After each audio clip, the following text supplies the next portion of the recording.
Bonjour à chacun. Je vais commencer ce culte par remettre ce moment dans les mains du Seigneur par la prière.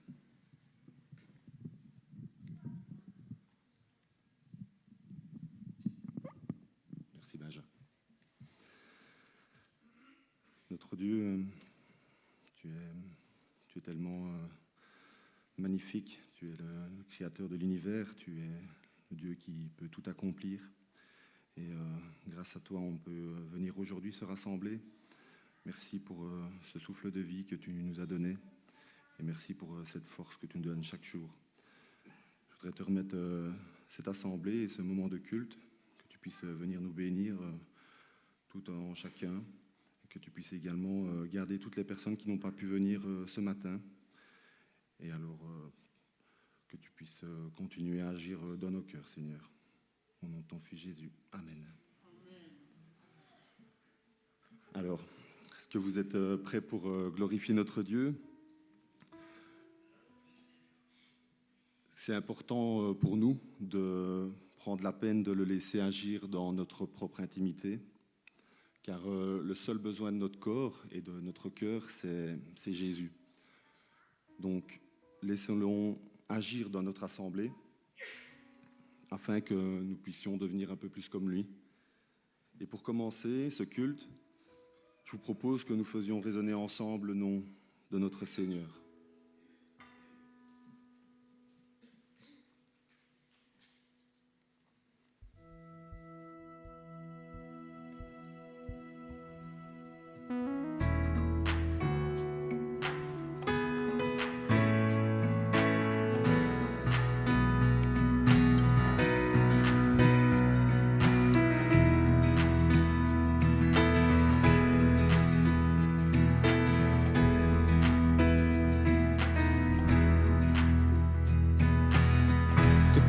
Résonne en ce lieu,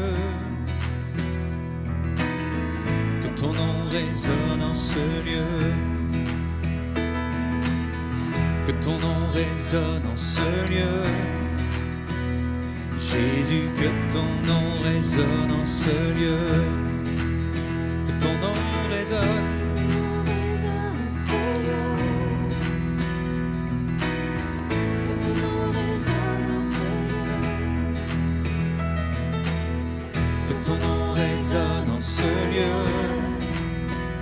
Jésus, que ton nom résonne en ce lieu, que les murs tremblent au son de nos louanges, alors que nos voix s'unissent à celles des anges.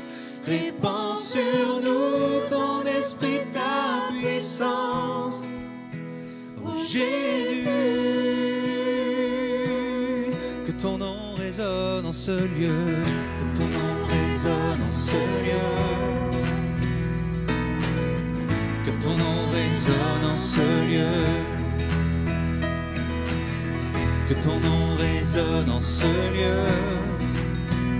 Jésus, que ton nom résonne en ce lieu, que les murs tremblent au son de nos louanges, alors que nos voix s'unissent à celles des anges. Répands sur nous ton esprit, ta puissance, ô Jésus, que les murs tremblent au son de nos louanges, alors que nos voix s'unissent à celles des anges. Répands sur nous ton esprit, ta puissance, ô Jésus. Jésus, nous chantons ton nom en ce lieu. Oui, nous invoquons ton nom en ce lieu. Oui, nous te proclamons roi en ce lieu. Tu es Seigneur des seigneurs en ce lieu. Jésus, nous chantons ton nom. Oui, nous invoquons ton nom. Proclamons roi en ce lieu. Tu es Seigneur des seigneurs.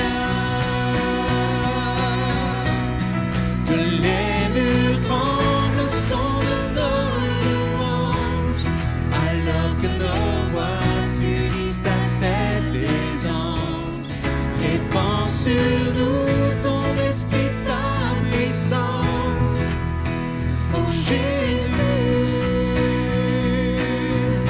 Jésus, nous chantons ton nom en ce lieu. Oui, nous invoquons ton nom en ce lieu. Oui, nous te proclamons roi en ce lieu. Tu es Seigneur des seigneurs en ce lieu. Jésus, nous chantons ton nom. Oui, nous invoquons son nom. Oui, nous te proclamons roi. Tu es Seigneur des seigneurs. Tous ensemble. Que les murs tremblent sont de nos louanges, alors que nos voix s'unissent à celles des anges. Répands sur nous ton esprit, ta puissance. Oh Jésus, encore une fois d'une seule voix. Que les murs tremblent sont de nos louanges, alors que nos voix s'unissent à celles des anges. Répands sur nous ton esprit, ta puissance. Oh Jésus.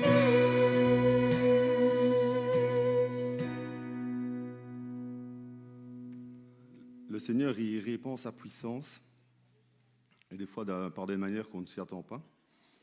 Je me rappelle lors d'un camp de Limoges, il y a maintenant quelques années, ça fait 3-4 ans. Donc Timothée, notre pasteur, apporte un message aux enfants, et il est sur scène, et il a un récipient avec lui, un grand vase avec des petites boules au fond. Et donc il commence à expliquer que la façon qu'on peut remplir ce réservoir d'amour, c'est de lui apporter au quotidien un peu plus de notre Seigneur. Donc il commence tout doucement à expliquer que lire les Écritures, partager du temps avec d'autres chrétiens, aller à des activités, prier, les louanges comme on fait ce matin, tout ça sert à remplir ce réservoir. Et petit à petit, les petites boules qui sont au fond représentent un peu nos péchés, et on voit le vase qui se remplit de fur et à mesure. Et je trouvais ça tellement beau de voir ce vase qui à un moment déborde d'amour pour le Seigneur. Et cette image m'est restée. À cette époque-là, je n'avais pas encore le Seigneur dans ma vie, et malgré que ce message-là était normalement destiné aux enfants, en fait, elle était destinée à chacun d'entre nous. Ce qui est important, c'est de se dire, c'est qu'aujourd'hui, le Seigneur, il nous apporte cette Église, il nous apporte des frères et des sœurs pour aussi remplir notre réservoir d'amour. Et je repense à toutes ces activités que le Seigneur nous donne. On a une Église qui est bénie. On a notre club de jeunes. Mettez vos enfants. C'est tellement agréable de pouvoir se retrouver avec eux autour de la parole, autour d'activités. On a le souper belote qui arrive la semaine prochaine. On peut partager des moments entre nous, peut-être avec des gens qu'on ne connaît pas. Il y a le souper des dames, on l'a dit, il y a encore le souper de Noël. Il y a plein de choses qui arrivent. On peut creuser aussi les Écritures, tout comme le mercredi. Le mercredi, l'étude biblique. Quelle puissance de voir tous les détails que nous apporte la Bible et le moment qu'on puisse se retrouver entre nous. Naïm, la semaine passée, nous a rappelé que nous sommes le corps de l'Église et que Jésus en est la tête. Que nous sommes, que ce soit adultes ou enfants, il n'est pas trop tard pour apprendre à connaître Jésus et aussi à se connaître entre nous. Dans le psaume 133, il nous incite à avoir cette attitude. Donc je vais prendre le psaume 133.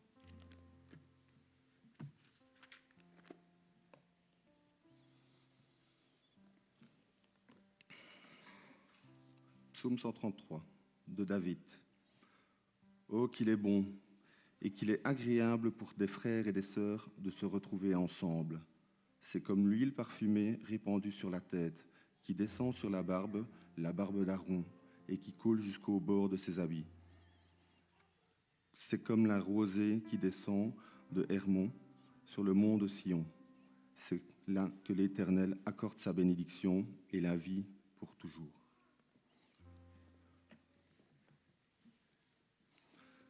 Premier verset nous dit qu'il est agréable qu'il est doux pour des frères de demeurer ensemble.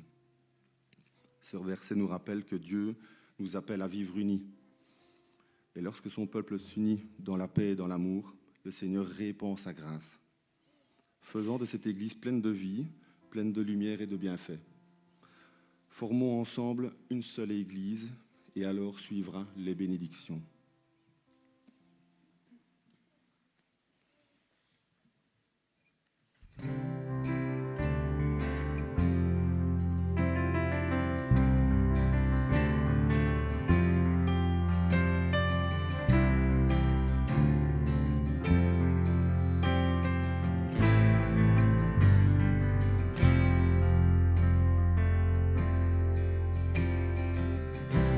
Issus du même Créateur, le même souffle nous a donné la vie. Tous aussi perdus, tous aussi pécheurs, nous avons eu la chance qui nous attire à lui. Il nous a trouvés si précieux qu'il a choisi de quitter les cieux. Malgré sa colère, notre rébellion, il est venu payer la rançon. Nous n'avons qu'un seul Père, nous n'avons qu'un Sauveur, qui pour nous s'est offert quand nous étions indignes et pécheurs. Nous n'avons qu'un seul roi, nous n'avons qu'une seule foi. Au pied de la croix se brise ce qui nous divise. Nous sommes une seule Église.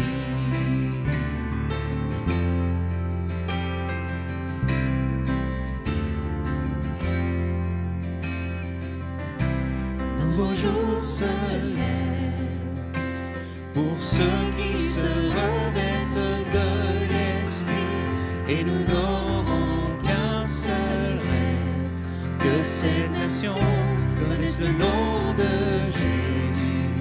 Louons Dieu pour nos différences, abandonnons les médisances, et que l'œuvre du diable soit mise en lumière, que le Père fasse tomber nos barrières.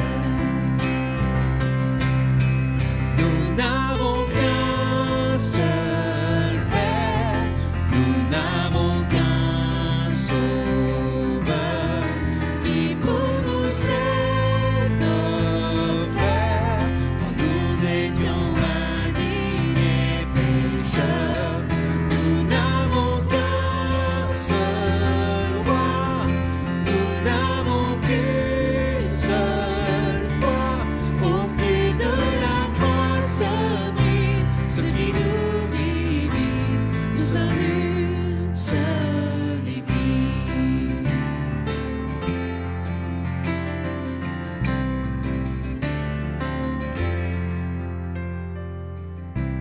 Les élus de tous les temps, avec les anges et nous ici présents, passeront l'éternité ensemble à l'adorer. Alors dès maintenant, vivons dans l'unité. On verra que nous sommes ses disciples, à l'amour qui nous unira. Nous n'avons qu'un seul but, élever Jésus, et que son salut soit répandu. Nous n'avons qu'un seul Père, nous n'avons qu'un Sauveur, qui pour nous s'est offert quand nous étions indignes et pécheurs. Nous n'avons qu'un seul roi, nous n'avons qu'une seule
te bénit et te garde.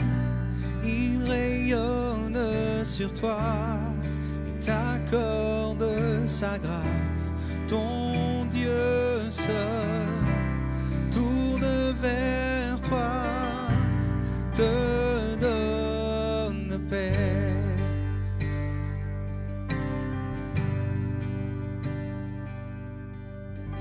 Dieu te bénit et te garde.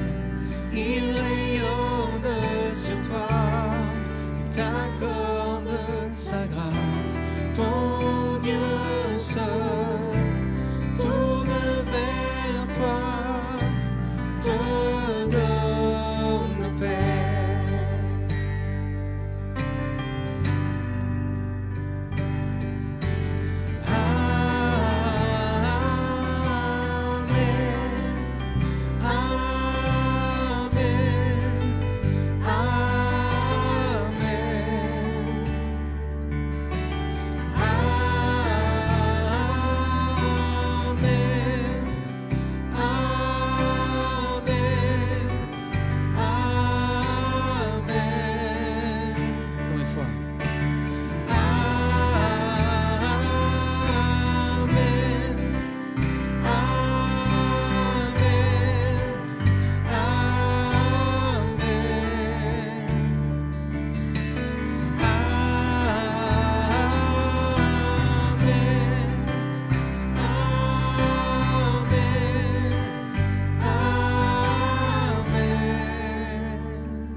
Que sa faveur reste sur toi pour plus de 1000 générations, sur ta famille et tes enfants et les enfants de leurs enfants. Que sa faveur reste sur toi pour plus de 1000 générations, sur ta famille et tes enfants et les enfants de leurs enfants. Que sa faveur reste sur toi pour plus de 1000 générations, sur ta famille et tes enfants et les enfants de leurs enfants. Que sa faveur reste sur toi pour plus de 1000 générations, sur ta famille et tes enfants et les enfants de leurs enfants.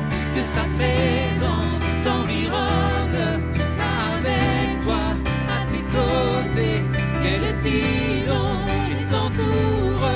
Il est pour toi, il est pour toi, dès le matin jusqu'au coucher, à chaque pas, veillant sur toi, dans les larmes et dans la joie. Il est pour toi, il est pour toi, il est pour toi, il est pour toi, il est pour toi, il est pour toi, il est pour toi, il est pour toi.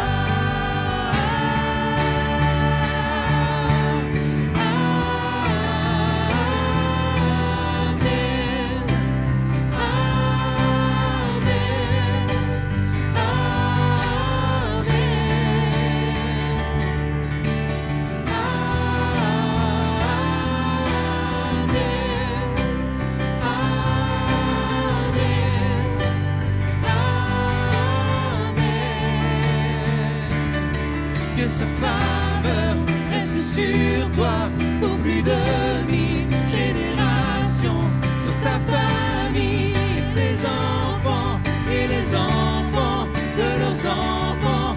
Que sa présence t'environne là avec toi, à tes côtés, qu'elle t'inonde et t'entoure.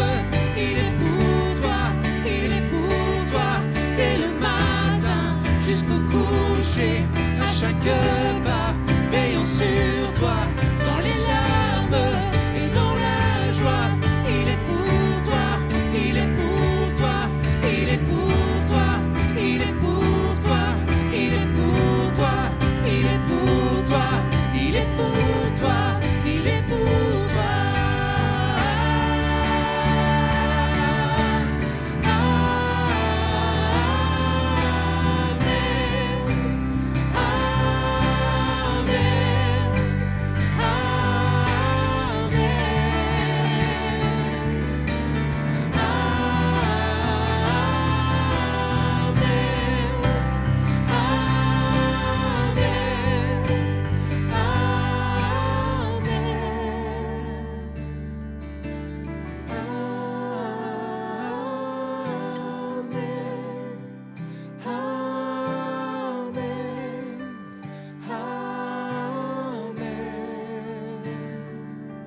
sommes une église qui est bénie par le Seigneur et qui ont la chance de pouvoir envoyer des gens dans d'autres pays.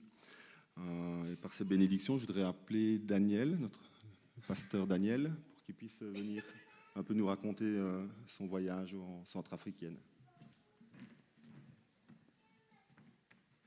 Merci, c'est bien d'être de retour parmi vous. Je remercie d'ailleurs le pasteur Timothée, le comité missionnaire, de m'avoir donné quelques minutes pour partager avec vous un court rapport sur les deux semaines passées en République centrafricaine. Et vous allez dire, c'est où la République centrafricaine? C'est en plein milieu de l'Afrique. Vous regardez vraiment au centre, c'est pour ça qu'on l'appelle la République. Voilà. Je suis arrivé, voyage sans problème, descendu de l'avion et tout de suite on a cette vague de chaleur qui nous prend. Et elle ne m'a pas quitté jusqu'au départ. Parce que le matin, à midi, le soir, en plein milieu de la nuit, il fait chaud. C'est comme si vous mettez dans une cocotte minute et vous êtes là à mijoter. Quasiment pas de vent, sauf dans l'orage journalier que nous avions. Et quand je parle d'un orage, c'est un orage. Avec une pluie qui vient, et puis une demi-heure après, c'est passé, le soleil ressort, ça sèche. C'est la République centrafricaine. J'y allais pour le Forum des évangélistes que nous avons organisé à la FATEB, c'est la faculté de théologie évangélique de Bangui, et nous avons rassemblé environ 350 personnes. Je vais vous donner d'abord quelques photos d'images de couleurs locales. Ça, c'est la route sur laquelle le centre où je logeais se trouvait. C'est à peu près toutes les routes. Ça, c'est une belle route. C'est une des meilleures. Il n'y a pas tellement de trous et de bosses, mais la plupart des routes sont un petit peu le gymkhana. Et après un moment, on ferme les yeux, on prie et on laisse le chauffeur faire ce qu'il doit. Les taxis ont été grosso modo remplacés par les mototaxis. Et vous en voyez là, on peut être seul, à 2, à 3, à 4. Derrière la grille, ils sont 4 sur la moto, même à 5. Mais en général, je n'ai pas été assez rapide pour prendre le GSM, pour prendre les 5 sur une moto. C'est aussi, reviens un petit coup en arrière, c'est aussi le moyen de transport le plus utilisé pour les marchandises. Comme vous voyez, les deux photos avec les motos qui sont chargées, et parfois c'est beaucoup, beaucoup plus, avec parfois quelqu'un assis au-dessus, sur les colis, où j'en ai vu un qui tenait une moto et il était sur la moto. Et donc il allait sûrement au garage pour la faire réparer. Mais ça fonctionne et honnêtement, je n'ai vu qu'un accident de moto, ce qui m'a étonné.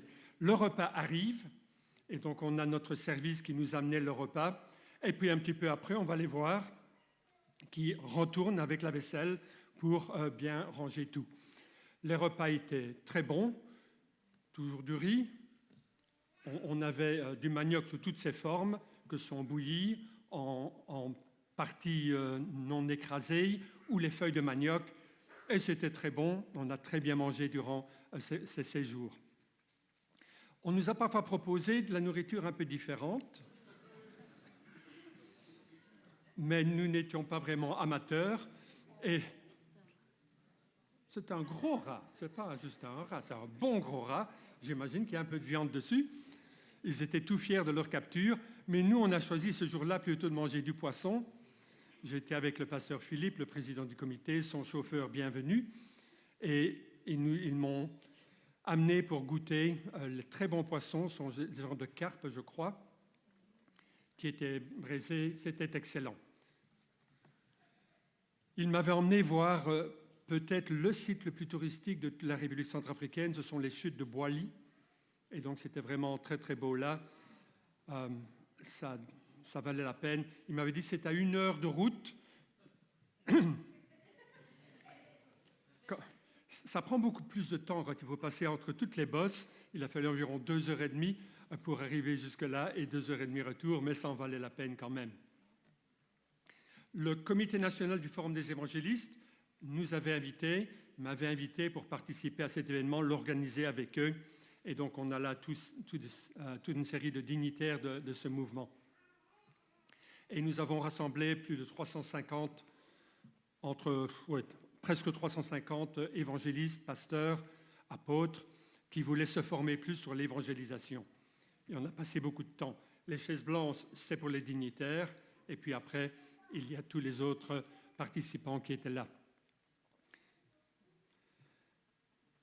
Le dimanche matin, donc je suis arrivé le samedi, le dimanche matin, je reçois un message.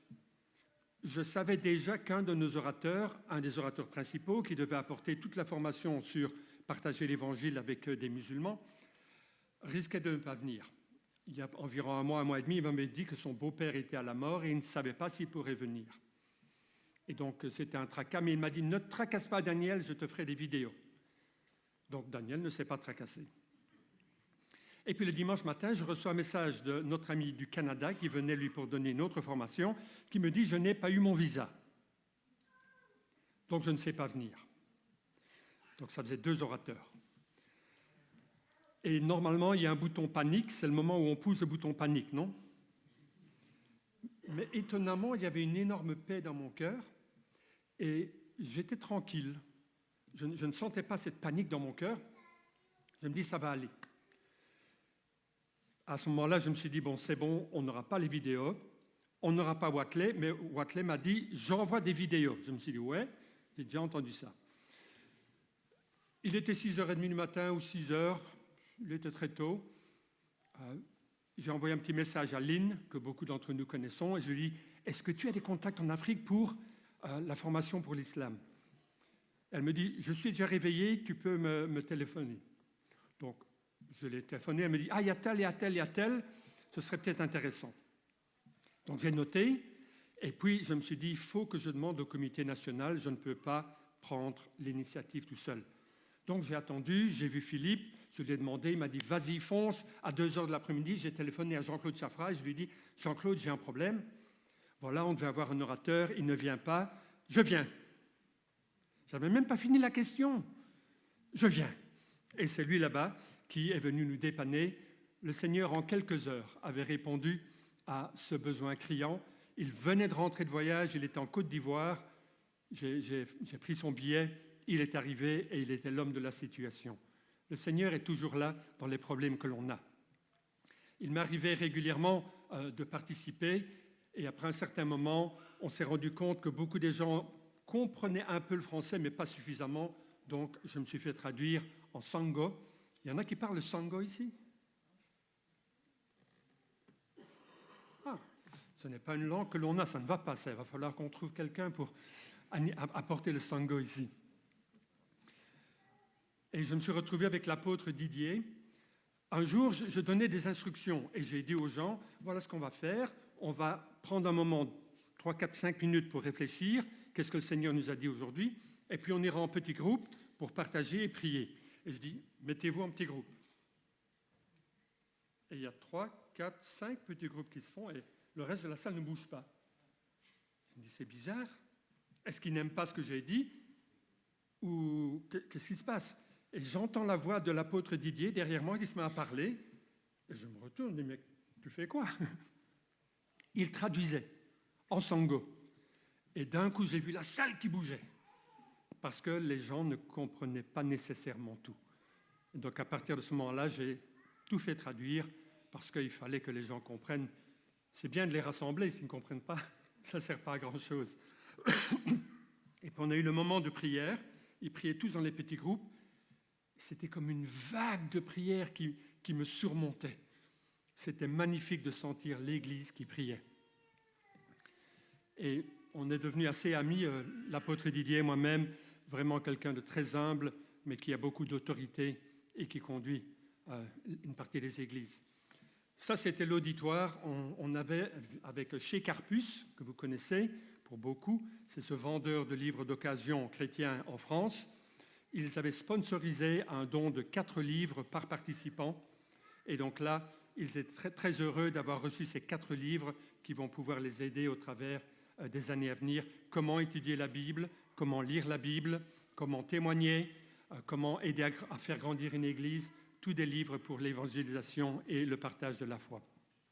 Le dimanche, après le forum, on est descendu jusqu'à la prison de Bangui pour témoigner là-bas. C'est l'endroit où il y a le fleuve. De l'autre côté, c'est le Congo. Donc on était tout proche. C'est la seule photo que j'ai pu prendre parce qu'il y a une garde qui m'a dit « Les photos sont interdites ». J'ai dit « Ok ». Effacez. J'ai dit, je lui ai montré la photo, elle m'a dit « Bon, ça va ». J'ai pu garder celle-là, je l'aimais bien. Mais on a eu un bon moment dans la prison. C'est la seule fois où je me suis fait reprendre parce que j'ai témoigné. Je suis dans la prison, Daniel Nassa commence à prêcher, et vous me connaissez un peu, moi je commence à parler à l'un, à l'autre, et puis je rencontre Emmanuel, et il me dit qu'il s'est donné à Jésus il y a quelques semaines, et qu'il a été baptisé dans la prison. Et je dis, ah c'est bien, et tu te nourris de la parole? Il me dit, ah j'ai pas la Bible. Je me dis, ça va pas. Alors j'ai dit, c'est Emmanuel qui s'appelle, je mets un petit mot, et je vais trouver une des responsables, et je lui dis, ben voilà, quand on est sorti, je lui ai dit, il faudrait trouver une Bible pour Emmanuel. Ça semble logique, non? Nouveau chrétien, Bible. Elle m'a dit, oui, j'ai appris que tu as été parlé. Regarde maintenant, j'ai une liste de gens qui veulent une Bible. Et comment on va faire? On n'a pas d'argent.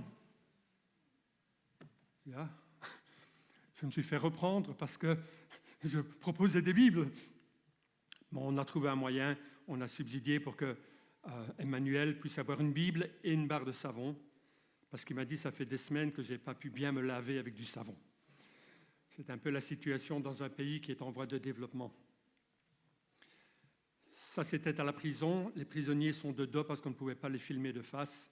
Et nous leur avons apporté aussi du riz, parce que dans pas mal de prisons, ils n'ont pas toujours assez pour vivre.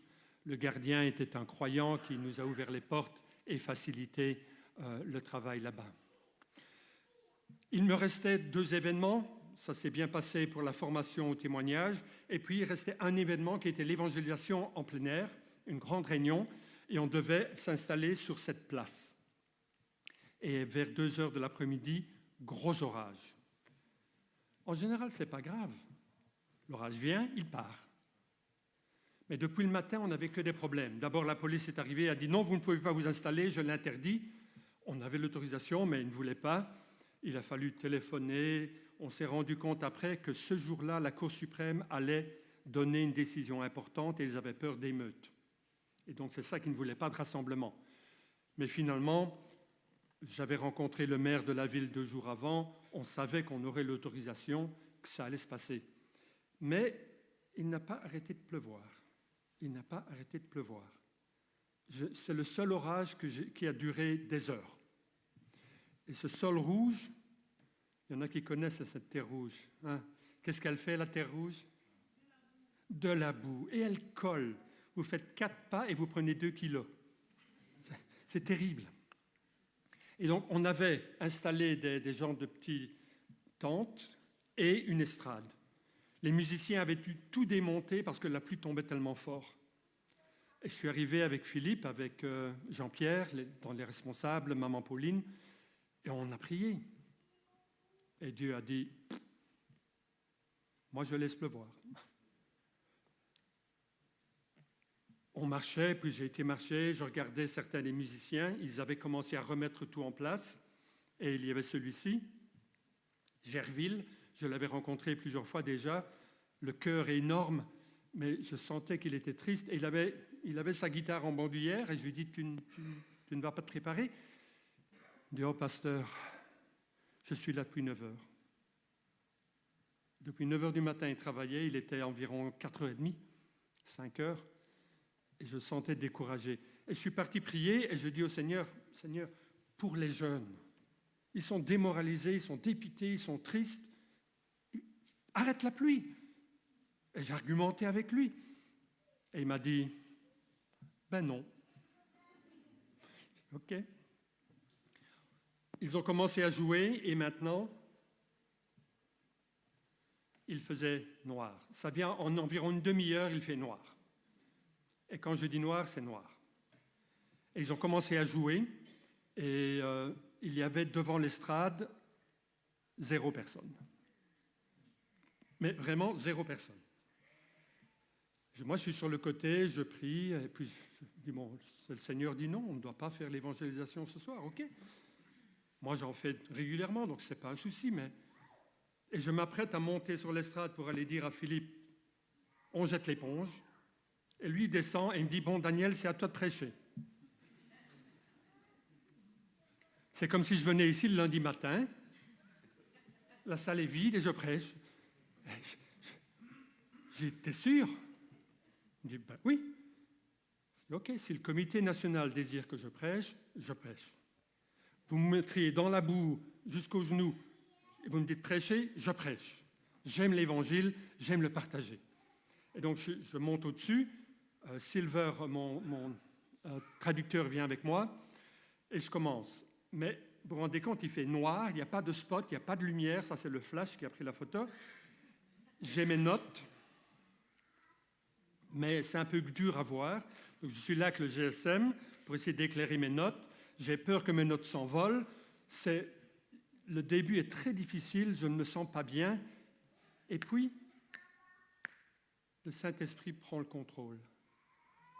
Et j'ai une grande liberté. Et avec Silver, je sens qu'on est en équipe. Et je me mets à partager l'Évangile. Et il m'avait dit, c'est pas 20 minutes, hein, c'est pas 40 minutes. Il faut compter 1 heure. Et je suis en train de prêcher là-bas, tranquille. Tout au loin, j'aperçois des gens qui marchent, mais c'est à 40 mètres, 50 mètres. Il y a bien de temps en temps une personne qui vient sur le côté, puis disparaît. Et je me dis, bon Seigneur, je m'amuse parce que je prêche l'Évangile. Et il est si beau. Il est tellement beau, l'Évangile. Et je continue. Et puis je me dis, je vais faire un appel. Parce que je sens dans mon cœur que je dois. Et je me dis, même si c'est une personne, une seule. Et donc je fais un appel. Et puis je me dis, OK, il faut leur demander de venir ici sur le côté. Là, je prenais un petit risque. Je me dis, bon, ça va vraiment être la gêne si personne ne vient sur le côté. Mais je lance l'appel. Si vous avez reçu Jésus-Christ, venez à côté. Et j'ai dit, Seigneur, une personne, s'il vous plaît. Et voilà une maman qui arrive. Et elle est là. Et puis 2 jeunes. Et je dis à Silver, bon, je vais descendre leur parler. Et je descends et je parle un peu. Et puis, 25 personnes sont venues. 25 personnes qui étaient là au loin, qui écoutaient le message et qui sont venues. Et j'ai commencé à parler, à prier avec les uns et les autres. C'était extraordinaire. C'est facile de me reconnaître. Hein. C'est la tache blanche, là. Mais de voir leur joie. La maman qui est venue en bleu, elle était déjà dans sa chambre, elle allait se coucher. Elle se couche très tôt parce qu'il se lève très tôt. Elle est sortie, elle a écouté tout le message, elle est venue à Jésus-Christ et elle est venue devant et elle a offert sa maison pour le travail de suite. C'est pas extraordinaire? Ça, c'est Dieu. À la réflexion, je me suis dit, oui, Daniel, tu as prié la mauvaise prière. Tu ne devais pas prier pour la fin de la pluie, tu devais prier pour une pluie de la moisson, pour des gens qui se donneraient à Jésus-Christ. Et il y avait plein de jeunes gens, des jeunes filles qui sont venues parce qu'ils voulaient Jésus-Christ dans leur vie. Et des fois, on se trompe de prière. Mais il faut demeurer ouvert à ce que le Seigneur veut, parce qu'il est là. Merci à vous d'avoir prié. Merci d'avoir donné aussi pour permettre ce forum des évangélistes. Leur question, c'était quand le prochain? Quand le prochain? J'ai dit, bon, ça c'est entre les mains de Dieu. C'est toujours Dieu qui conduit. Et quand il conduit et qu'on le suit, il bénit. Amen. Et ça, c'est une partie de sa bénédiction. Tout ce groupe qui est venu au Seigneur. Et ils ont eu première réunion de suivi mercredi. Une série était là. Et donc, c'est important qu'ils puissent être suivis de cette manière. Merci pour votre soutien en tant qu'Église. J'ai senti vos prières derrière moi et le Seigneur a béni. Amen.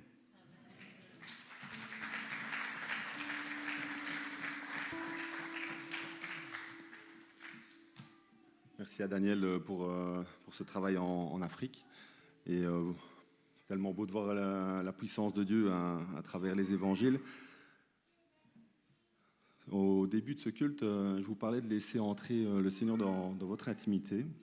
Et c'est vrai que ce n'est pas chose facile parce qu'on est tous différents, on a tous notre caractère, on a tous notre tempérament, nos attitudes. Et c'est vrai que nous sommes tous pécheurs. Ce qui est sûr, c'est qu'on a un grand Dieu et il peut faire de grandes choses pour toi, quoi. Le chant qui suit, je l'ai choisi très personnellement parce que je vais vous faire rentrer un peu dans ma propre intimité. C'est un chant qui me parle personnellement car c'est un chant que j'écoute quand j'ai besoin que le Seigneur me remette sur le droit chemin et qui continue son travail sur moi-même. Timothée l'a pris il y a quelques semaines. C'est un chant qui est un peu pris comme une prière, mais il faut faire très attention parce que c'est un chant qu'on a tendance à demander beaucoup de choses au Seigneur et des fois, comme l'a dit Daniel, il n'agit pas forcément sur nos prières comme on le veut, mais quand le Seigneur décide d'agir, il agit et des fois c'est très surprenant, mais on peut ne pas s'y attendre.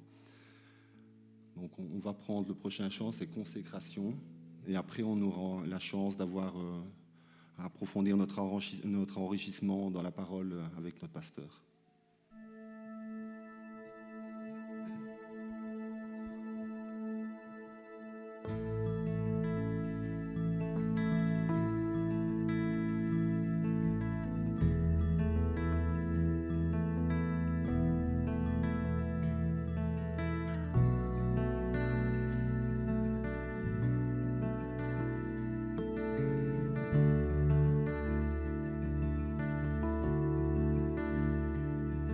Mon âme soupire après toi.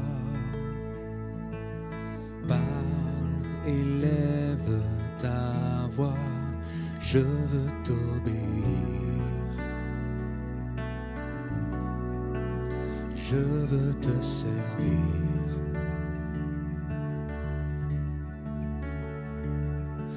Enseigne-moi ton chemin. Prends ce qui me retient de te voir, Jésus. Je veux t'aimer plus,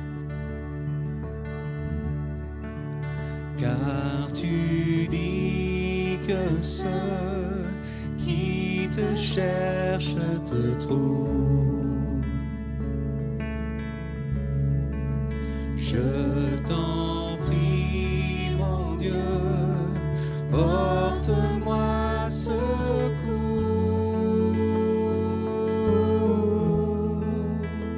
Donne-moi un cœur tout entier et complètement dévoué. Fais ce que tu veux. Fais ce que tu veux de ma vie. Je veux me donner corps et âme pour ce qui fait vibrer ton cœur. Fais ce que tu veux. Fais ce que tu veux pour ta gloire. Alléluia.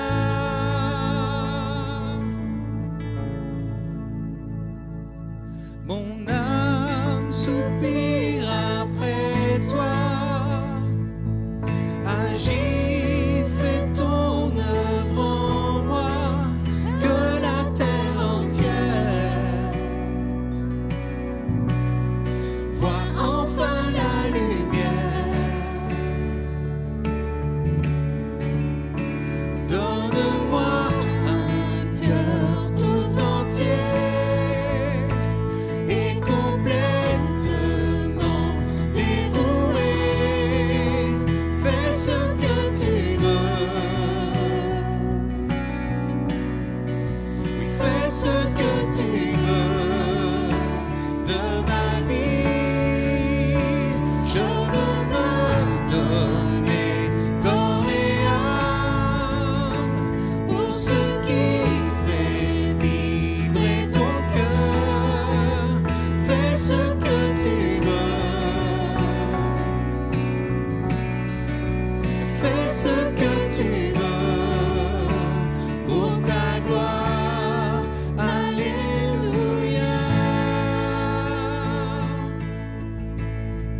terrasses la mort.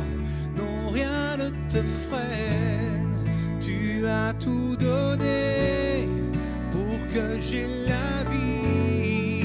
Prends mon cœur tout entier.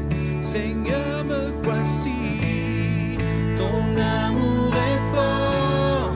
Il brise les chaînes et terrasse la mort. Non, rien ne te freine. Tu as tout donné pour que j'ai la vie. Prends mon cœur tout entier. Seigneur, me voici. Oh, Seigneur, me voici. Oh, Seigneur, me voici. Oh, Seigneur, me voici. Oh, ton amour est fort, il brise les chaînes et terrasse la mort. Non, rien ne te freine. Tu as tout donné pour que j'ai la vie. Prends mon cœur tout entier. Seigneur, me voici.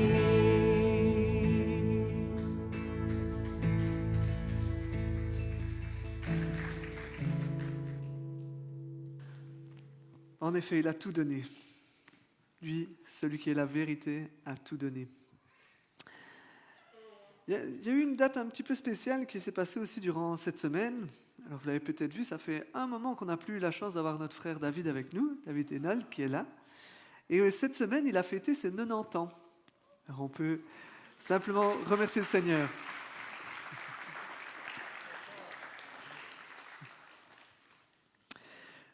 Quelqu'un qui aussi a vécu assez âgé, hein? Il t'a battu encore un petit peu. Il va falloir encore attendre un petit peu, David. C'est l'apôtre Jean. L'apôtre Jean, il était à un moment dans sa vie dans les bains publics, hein, les bains publics romains. Vous en avez peut-être déjà visité certains. Et il est là-bas, et puis il remarque qu'il y a un certain homme qui rentre. Et cet homme, il s'appelle Cérinthe. Et d'un coup, sans crier garde, l'apôtre Jean se lève et il court comme pas possible et il sort à la seconde des bains publics. Donc dans les bains publics, il y avait tout un dédale, les bains publics c'était au centre et puis il y avait toutes des pièces et il y avait un vestiaire, donc on se déshabillait dans le vestiaire et on allait tout nu dans les bains publics. Donc Jean, il cavale, il prend pas le temps de reprendre ses habits, il sort, on se dit mais il est complètement cinglé Jean. Enfin, en fait, ce qui se passe, c'est que Cérinthe, c'est quelqu'un qui enseignait de fausses choses sur Jésus-Christ. Il enseignait que Jésus-Christ n'était pas Dieu et toutes des choses comme cela.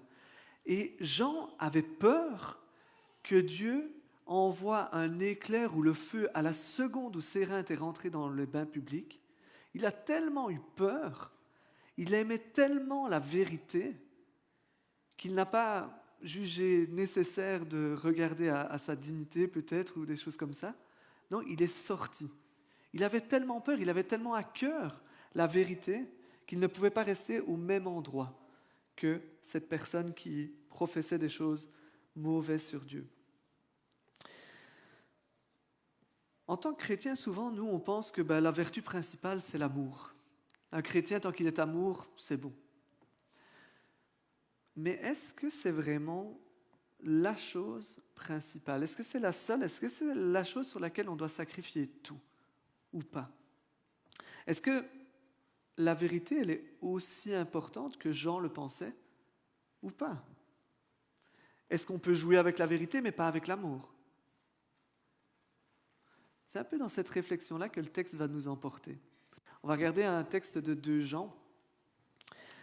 Je vous invite à tourner les pages de votre Bible pour atteindre 2 Jean dans le Nouveau Testament. On va s'arrêter simplement sur les 4 premiers versets de cette belle épître.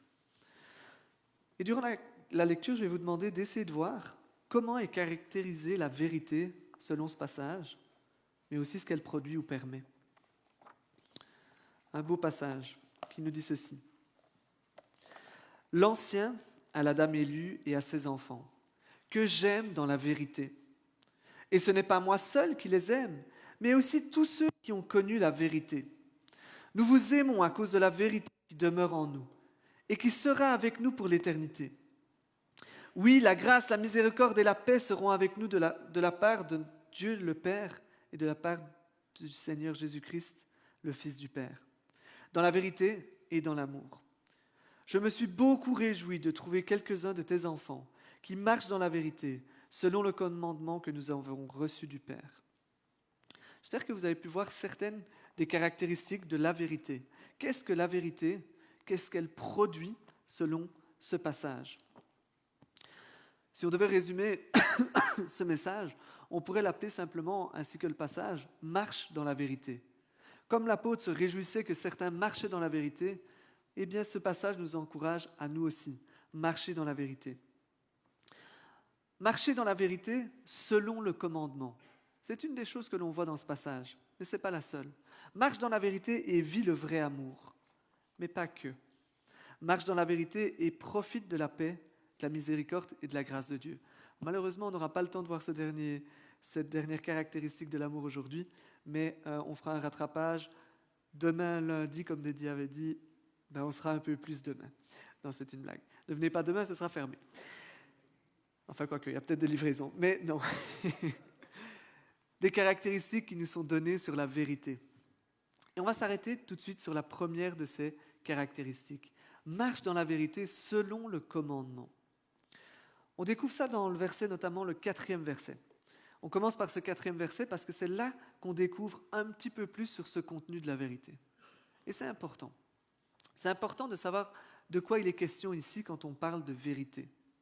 Il y a quelques années maintenant, j'étais en stage aux États-Unis et je travaillais avec une mission qui utilise le football pour partager la foi. Ambassadors in Soccer.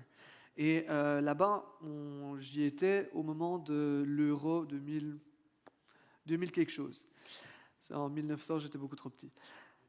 Donc on était là-bas et il y avait 2 teams dans l'équipe. Donc c'était un peu compliqué des fois, on nous appelait, on était sur le même tour, c'était un peu compliqué. Et à un moment, vu que c'était l'Euro, moi j'ai été surnommé Belgium Team. Le Belge qui est team, quoi, hein, c'est moi. Et ça nous a permis de savoir qui était qui. C'était plus simple à ce moment-là. On était différenciés. Ici, c'est la même chose dans ce passage. On a besoin de différencier de quoi est-ce qu'on parle quand on parle de vérité. On pourrait le prendre de plusieurs façons. La vérité, ça peut signifier Jésus. Jésus nous dit « Je suis le chemin, la vérité et la vie ». On pourrait le comprendre comme étant Jésus. On pourrait aussi penser qu'il peut s'agir ici de la parole de Dieu. Elle est la vérité. C'est la vérité. D'ailleurs, un peu plus loin dans le passage, il va parler de la parole comme étant la vérité. Cette parole qui demeure en nous, il va le dire plus loin. Ou encore, la vérité dans le sens opposé à ce qui est faux, opposé au mensonge. Il y a plusieurs façons dont on pourrait comprendre ce mot vérité. La première façon de dire, voilà, la vérité ici, c'est égal à Jésus, ça ne marcherait pas dans le contexte ici. Si on regarde le passage, si vous regardez le verset 3 et le verset 4, vous verrez que ça fera un illogisme. On ne pourra pas dire, voilà, c'est Jésus qui donne Jésus, c'est un peu bizarre. Ça ne marche pas. Pour la parole de Dieu, si on veut le traduire par parole de Dieu, on a dans le passage, verset 4, amour et vérité qui sont mis ensemble. Si derrière vérité, il est utilisé symboliquement pour parler de la parole de Dieu, amour aussi devrait être utilisé symboliquement. Mais ça ne marche pas là. Amour ici, on le voit par les versets suivants, c'est la vertu dont il est question. Donc il nous reste la vertu de la vérité qui est opposée au mensonge, à ce qui est faux. Le verset 4 nous dit donc que les personnes qui marchent dans le vrai, dans la vérité, elles doivent marcher dans le vrai, dans la vérité, selon le commandement reçu du Père. Selon le commandement reçu du Père. Donc on ne peut pas totalement éliminer le fait que c'est lié à la parole de Dieu. Il demeure que c'est selon le commandement reçu du Père. Mais c'est cette vérité qu'on découvre dans la parole de Dieu. Le commandement ici, il fait référence à toute la parole. Il fait référence en premier lieu au commandement d'aimer Dieu de tout son être, de toute sa force, de toute sa pensée, mais c'est aussi le résumé de toute la loi. Donc il prend en compte le tout. Cette vérité, pas n'importe quelle vérité, cette vérité qui est encadrée par la parole de Dieu. Le texte nous invite à vivre cette vérité-là, à marcher dans la vérité qu'on reçoit par la parole de Dieu.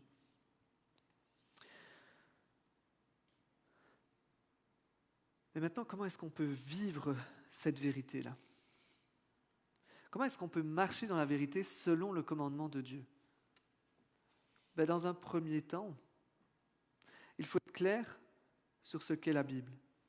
La Bible, elle est l'autorité suprême du croyant. La Bible, quand je suis face à elle, j'ai un choix. Si la Bible déclare que ceci est bon, et que moi je dis, c'est bien, mais je m'en fous, je ne vais pas marcher dans la vérité selon le commandement. Si quand la Bible déclare ceci c'est mauvais, c'est quelque chose que j'ai en horreur et qu'on dit, tu fermeras bien les yeux une fois, on n'est pas en train de vivre dans la vérité selon le commandement. Pour pouvoir d'abord vivre dans la vérité selon le commandement, on doit reconnaître à la parole de Dieu son autorité sur notre vie. On doit lui donner autorité. Quand la Bible dit blanc, je dis blanc. Quand la Bible dit noir, je dis noir. Et là où la Bible donne liberté, je dis liberté.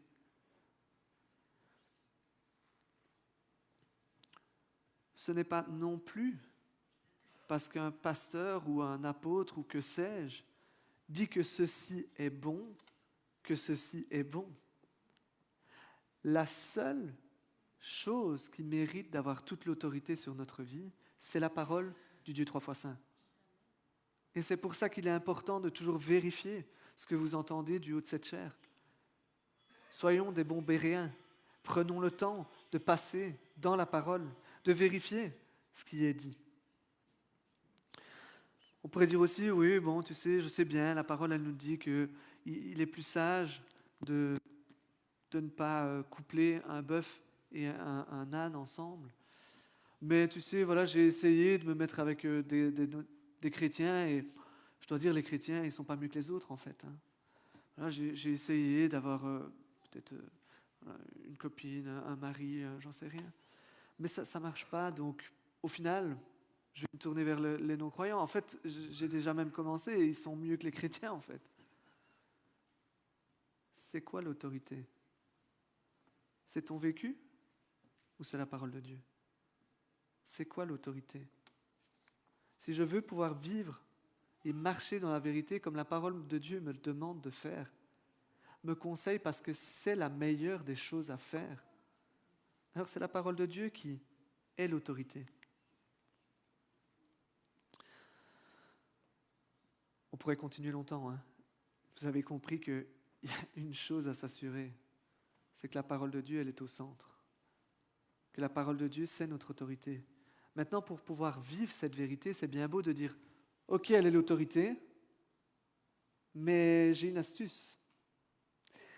Si je ne sais pas ce que dit l'autorité, je ne peux pas la suivre, mais on ne peut pas me dire que je ne l'ai pas suivie.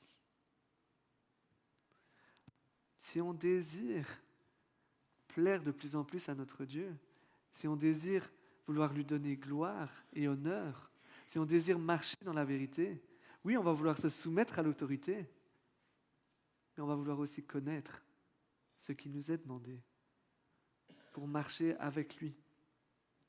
Comment est-ce qu'on va faire ça? Yolande nous en a déjà un peu parlé. Il nous a enjoint à lire la parole de Dieu. Ça, c'est le must. Si on devait être envoyé sur une île déserte comme l'apôtre Jean, il y a une chose qu'il faut prendre. C'est une Bible. Une Bible. Et avec ça, on est paré. On peut aussi prendre de bons livres chrétiens avec des hommes de Dieu, des femmes de Dieu qui ont écrit, qui ont pris du temps pour être infusés par la parole de Dieu et s'en délecter.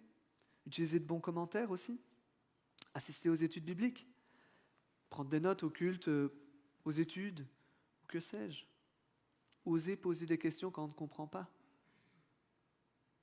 Demander à quelqu'un de nous aider à lire la parole de Dieu avec nous. C'est un livre merveilleux, mais qui a beaucoup aussi de choses sur lesquelles on peut s'arrêter et c'est important de pouvoir le faire. C'est important de pouvoir découvrir à quel point la Bible elle est profonde et riche. Profonde et riche. On est invité par ce passage à marcher dans la vérité, mais pas n'importe quelle vérité, pas marcher de n'importe quelle façon. On est invité à marcher selon le commandement, en se donnant totalement à celui qui nous a sauvés, en lui donnant toute autorité par sa parole. Mais quand on choisit de marcher dans la vérité, et ça c'est quelque chose de beau je trouve, quand on choisit qu'on marche dans la vérité selon le commandement, alors ça va produire un fruit assez exceptionnel. Quand on marche dans la vérité selon le commandement, on va pouvoir vivre l'amour, le vrai. Et ça, c'est quelque chose d'extraordinaire. Dans le passage, l'apôtre il dit ceci. « À ces enfants que j'aime dans la vérité. » Et ce n'est pas seulement lui, l'apôtre, qui les aime, c'est tous ceux qui connaissent la vérité. Et il va dire « On vous aime à cause de la vérité qui demeure en nous. » C'est parce que la vérité est en eux qu'ils peuvent les aimer. Et on a ce jeu sur plusieurs versets dans ce passage, sur vérité. En tant que chrétien, on va mettre souvent l'amour en premier. Mais l'apôtre ici il nous dit que c'est parce qu'on est dans la vérité qu'on peut aimer. Parce qu'on est dans la vérité, alors on peut aimer. On voit que la vérité, elle est vraiment importante. Elle nourrit l'amour. L'amour du chrétien, il est motivé par la vérité qui a été révélée en Christ. Aimer quelqu'un dans la vérité, c'est compliqué. Ce n'est pas juste le fait d'aimer sincèrement. Aimer sincèrement quelqu'un en fermant les yeux, c'est simple. Aimer quelqu'un dans la vérité, c'est d'abord et avant tout aimer la vérité. Comment ça se dépeint en vrai? Un de mes commentateurs préférés, c'est MacArthur. Moi, j'aime vraiment bien MacArthur. Tout ce que MacArthur dit, c'est vrai. Tout ce que MacArthur pense, c'est la vérité, c'est parole d'évangile. Est-ce que je suis en train de l'aimer avec vérité? Non. Il y a beaucoup de choses sur lesquelles je ne suis pas d'accord avec MacArthur, d'ailleurs. Mais aimer quelqu'un réellement, c'est d'abord et avant tout aimer la vérité. Je ne peux aimer véritablement le fruit de l'œuvre de MacArthur que parce que j'aime la vérité et parce que lui s'est dédié à la justesse de la vérité de la parole de Dieu. Il n'y a que comme ça. L'amour ne peut pas devenir le critère de vérité. Parce que j'aime, alors c'est vrai.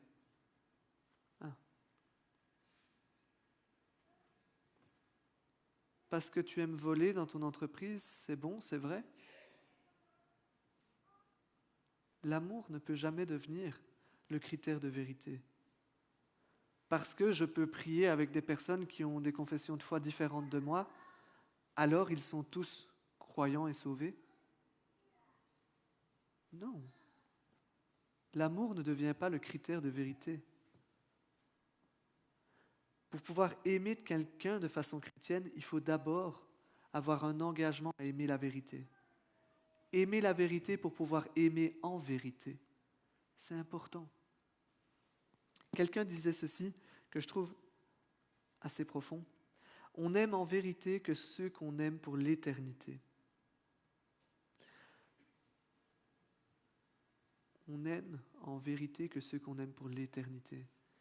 Il y a une vérité là-dedans. On partage quelque chose de différent en tant que chrétien. Parce qu'on aime tous profondément la vérité. Celui qui s'est montré comme étant la vérité, mais aussi la vérité que la parole de Dieu nous montre. Aimer d'abord la vérité pour pouvoir aimer les autres vraiment. Mais ça veut aussi dire que si j'aime la vérité, il y a des choses que je ne vais pas pouvoir tolérer. Si je vois un frère, une sœur dans le péché, parce que j'aime la vérité et donc que je l'aime lui, je vais le reprendre. Je vais lui dire, t'es dans le faux là, mais je t'aime trop en vérité que pour pouvoir te laisser. Quand quelqu'un vient avec une idée pourrie, parce que des idées pourries, on en a tous. Tous. À part un ancien, comme ça vous allez chercher et vous ne saurez pas qui c'est. Mais des idées pourries, on en a tous. Mais quand j'aime quelqu'un avec vérité, cette idée-là, je vais la confronter. Alors bon, peut-être que ma femme a une idée pourrie de dire, j'en sais rien moi, oh si on mettait des cactus dans notre chambre, c'est génial. c'est une idée pourrie, mais je ne vais pas commencer à faire la bataille avec ma femme là-dessus.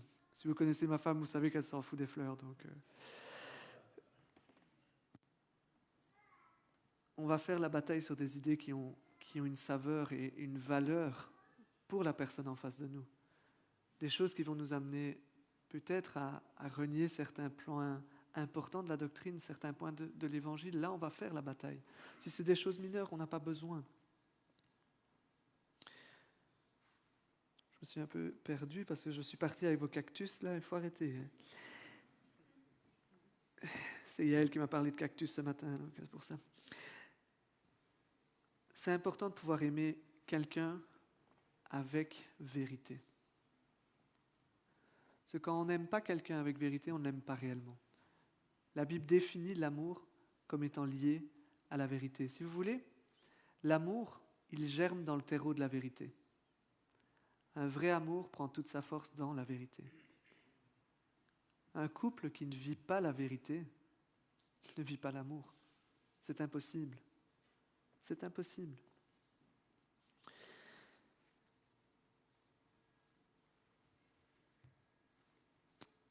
Mais pour pouvoir vivre cette vérité, il y a une chose essentielle. C'est de commencer à s'abandonner à la vérité. Si tu ne t'es jamais abandonné à la vérité, tu ne pourras pas connaître la vérité et la vivre. La vérité qu'est Jésus-Christ. Si à aucun moment dans ta vie, tu n'as reconnu devant lui être quelqu'un qui refuse Dieu dans sa vie, c'est ça l'essence du péché, c'est simplement de refuser Dieu. De dire à Dieu, non, je ne veux pas de toi, casse-toi. Si tu n'as jamais reconnu que tu faisais cela, alors tu n'as jamais reconnu que tu étais pécheur et que ce péché avait des conséquences. Tant ici, pas de relation avec Dieu, pas pouvoir s'émerveiller, pas pouvoir marcher dans la vérité. Mais ça a aussi des conséquences éternelles. Le péché a un prix. Soit une vie parfaite, soit une vie passée dans l'éternité en enfer. Ça, c'est le prix du péché. Et chacun d'entre nous, on va devoir le payer, ce prix. Soit on choisit que quelqu'un paye pour nous, et le seul qui puisse donner une vie parfaite sans aucun défaut, c'est Jésus-Christ. Lui le seul à pouvoir payer 100% du prix. Il n'y a rien qui reste sur le côté, il n'y a rien qui reste à payer. Il n'y a que Jésus-Christ qui peut faire ça. Ou alors je choisis que je vais m'en remettre à moi-même. Et je peux déjà vous dire ce que ça donnera. Ce sera un porte-bloqué, ta destination c'est l'enfer. Il y a une solution, c'est Jésus-Christ. Il y a une solution pour régler notre éternité. Il y a une solution pour pouvoir vivre une vie victorieuse en Christ. Il y a une solution pour pouvoir marcher dans la vérité. C'est Jésus-Christ et uniquement Jésus-Christ. Alors j'espère que chacun d'entre nous, on s'est reconnu comme pécheur devant lui. On a reconnu qu'il était le seul à pouvoir payer. On a reconnu et demandé son sacrifice et sa résurrection pour nous, dans notre vie. J'espère que chacun d'entre nous, on s'est abandonné et on lui a demandé d'être notre Sauveur et Seigneur pour l'éternité. Et à ce moment-là, et seulement à ce moment-là, le Saint-Esprit vient en nous et nous donne la puissance pour pouvoir marcher dans la vérité, tel que le passage nous le demande. Alors ensemble, en tant qu'Église, je peux dire déjà que je suis heureux d'être dans une Église qui aime la parole de Dieu. Elle aime la parole de Dieu. Mais continuons encore plus. J'ai envie de voir une Église qui se délecte de la parole de Dieu, qui plonge dans la parole de Dieu, qui a un terreau ultra fertile de vérité, parce qu'on est dans la parole de Dieu. Et dans cet endroit, l'amour le vrai peut naître et grandir. Je me réjouis de voir à quel point ceux qui passeront la porte pour la première fois diront « Il y a quelque chose en plus. Il y a quelque chose de différent ici. » J'espère que vous aussi, vous en avez envie. Alors ensemble, marchons dans la vérité. Amen.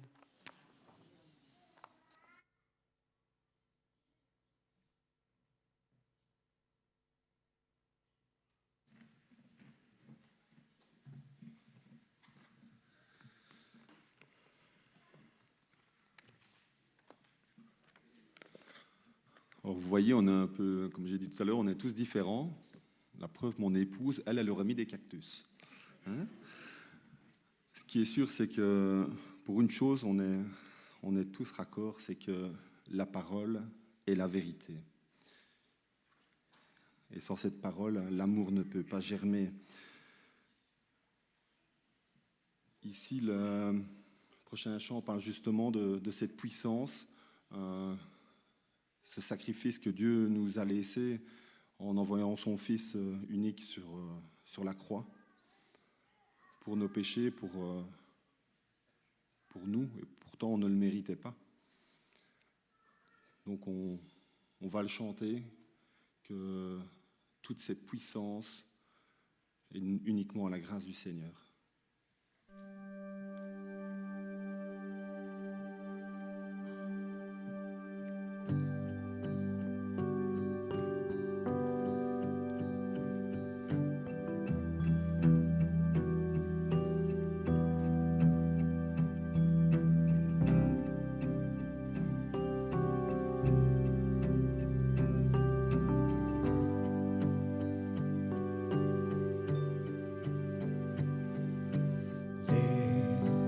pieds percés,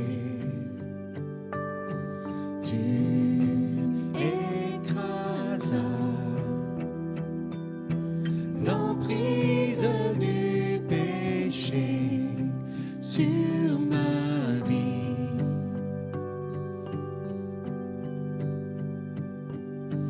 Les mains trouées, tu effaças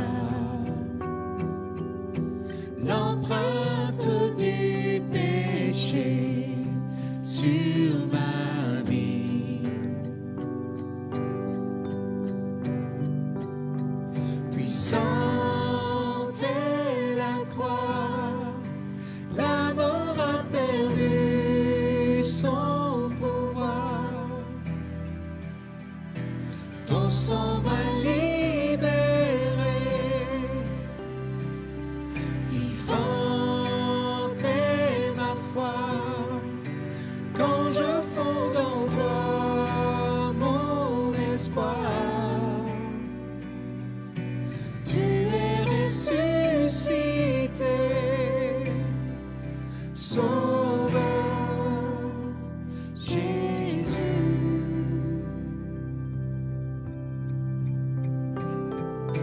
C'est ta couronne qui a porté l'épine du péché à ma place.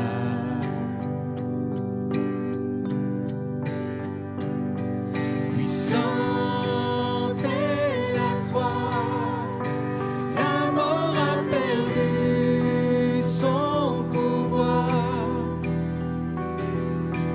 Ton sang m'a libéré, vivante est ma foi, quand je fonde en toi mon espoir. Tu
ressuscité, Sauveur Jésus.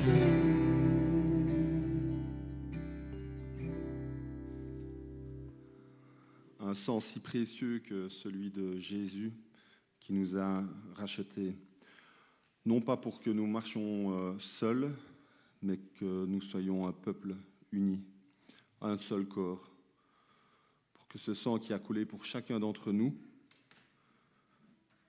nous appelle à vivre dans l'amour, le pardon et l'unité, afin que l'Église reflète le vrai cœur du Christ. Nous allons prendre un dernier passage dans Romains qui nous parle de la place de chacun d'entre nous et de l'amour qui nous unit. Romains 12, 1 à 10. Donc Romains 12, 1 à 10. Excusez-moi, 3 à 10. En vertu de la grâce que Dieu m'a faite, voici ce que je dis à chacun d'entre vous. N'allez pas au-delà de ce que vous devez prétendre.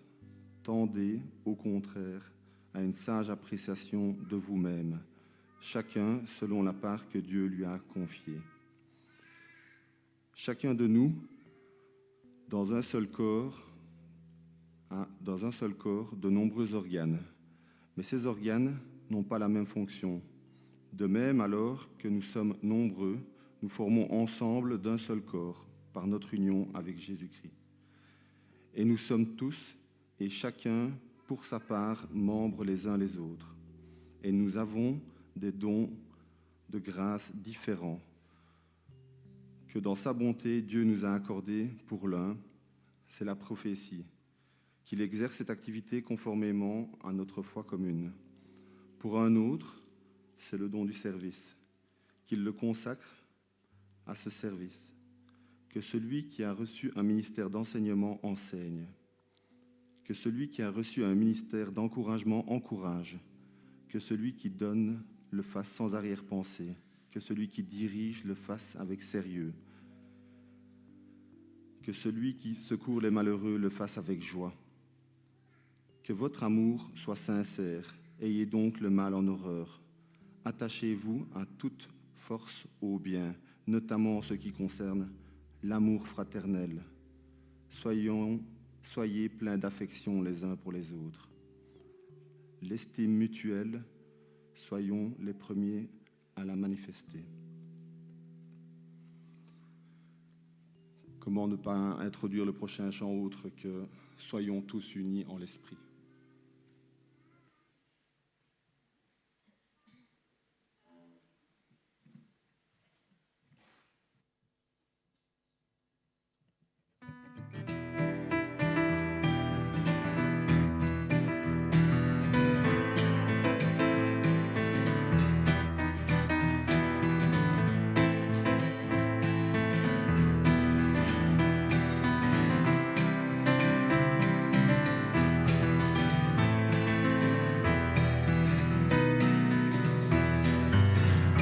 Tous unis en l'esprit, tous unis en Jésus, tous unis en esprit, tous unis en Jésus.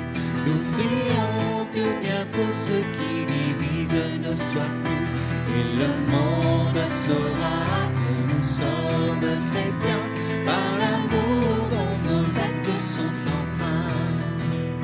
Nous marchons côte à côte et la main dans la main. Nous marchons côte à côte et la main dans la main. À la table du roi, nous partageons le même pain. Et le monde saura que nous sommes chrétiens par l'amour dont nos actes sont empreints. D'un seul cœur, nous voulons travailler pour Jésus. D'un seul cœur, nous voulons travailler pour Jésus. Proclamer à tout homme qu'il nous offre le salut. Et le monde saura que nous sommes chrétiens par l'amour dont nos actes sont empreints. Gloire au Dieu créateur de la terre et des cieux. Gloire au Fils éternel, Rédempteur glorieux. Gloire, gloire.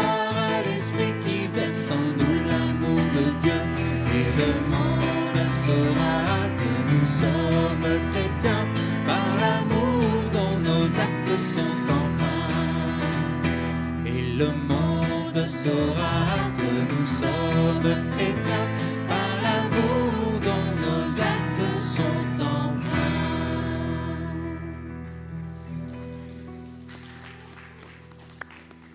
Ensemble, unis en un esprit, malgré nos différences, nous ne formons qu'un pour la gloire de notre Seigneur.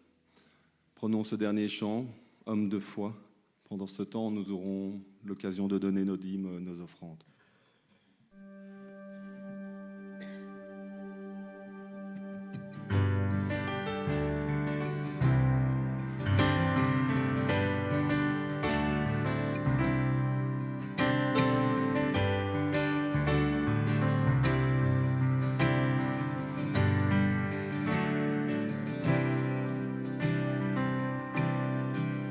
Homme de foi, debout chanter à la gloire de notre roi.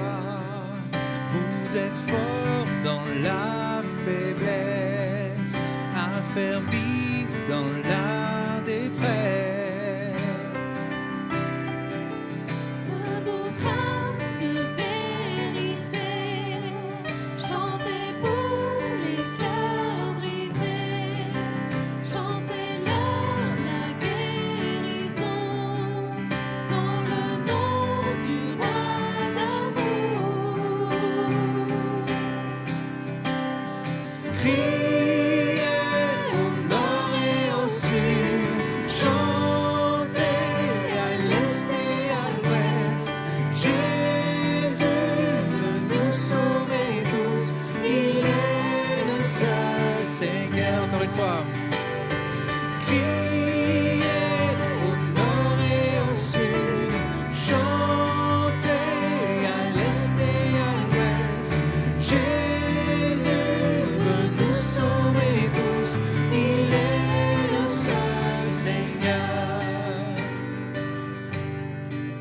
Viens Église aux ailes brisées, qu'à nouveau ton chant résonne pour ton Dieu qui règne au ciel. Par sa grâce reprends ton corps. Criez au nord et au sud, chantez à l'est et à l'ouest. Jésus veut nous sauver tous, il est le seul Seigneur. Criez au nord et au sud, chantez à l'est et à l'ouest. Jésus veut nous sauver tous, il est le seul Seigneur. Au travers du feu des grandes eaux, nous sommes purifiés par ta puissance. Nos cœurs sont brûlants d'amour pour toi, scellés par la vérité. Tous ensemble. Criez au nord et au sud, chantez à l'est et à l'ouest. Jésus veut nous sauver tous, il est le seul Seigneur. Criez au nord et au sud, chantez à l'est et à l'ouest. Jésus veut nous sauver tous, il est le seul Seigneur. Tu es le seul Seigneur, tu es le seul Seigneur. Amen.